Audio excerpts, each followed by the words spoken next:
There was an incident recently. Alyssa Thomas, who happens to be African-American, grabbed Angel Reese by the throat and threw her to the floor. Flagrant 2, ejected from the game. The reason why that doesn't spark as much conversation isn't just that Caitlin Clark is a bigger star than Alyssa Thomas. It's because it's a black-on-black incident. I actually agree with Bob Costas here. I know that sounds very strange to say, but yeah, the American media does not care about black-on-black crime.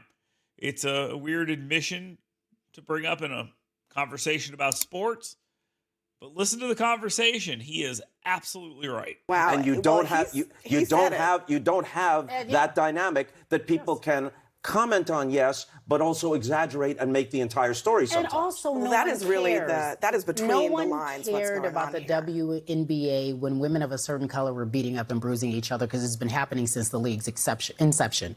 We have this star, this person that people love. They want to protect her. So now the new fans and the new analysts and the new people have so much to say. Bob, thank you for saying that and acknowledging that, because you're a legend in this sport. And you are also gracious enough to say, look, I'm not an expert in the WNBA, but what I do know from the history and what I do know, this is why she is being treated this way, and why no one cares about I've seen it in every sport. I mean, a newcomer is tested and to some extent resented.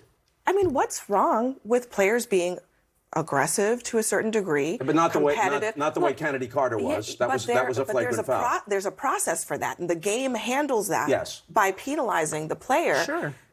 Why does it have to be jealousy? That's what I have asked this question. I'm sorry, I'm livid. My blood is boiling. I've been so angry about this topic all day because it's so simple to make women versus women a conversation, but it's just so simple.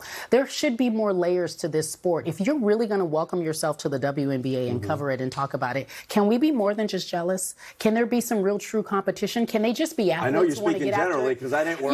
That's not where you're coming from at all. He and I have had this conversation, and I'm like, you know what I'm saying? I do. I don't know. Why is it so simple? I think it'd be foolish to say that resentment and jealousy are not part of the mix, because those are human emotions. Sure. But to elevate that above everything else and discard everything else in a complicated dynamic, that's the wrong way to go.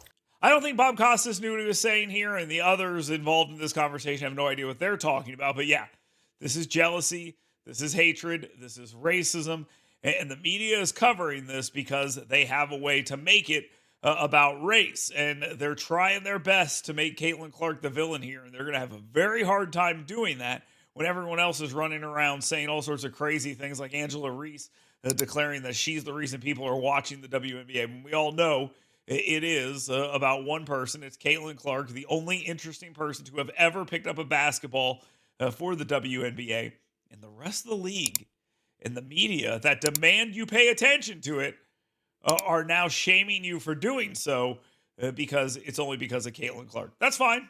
Destroy the league. Nobody cares. It's been losing money forever. Nobody actually pays attention to it. And the one opportunity they get to have people pay attention to it, they try to destroy it with a bunch of culture war nonsense.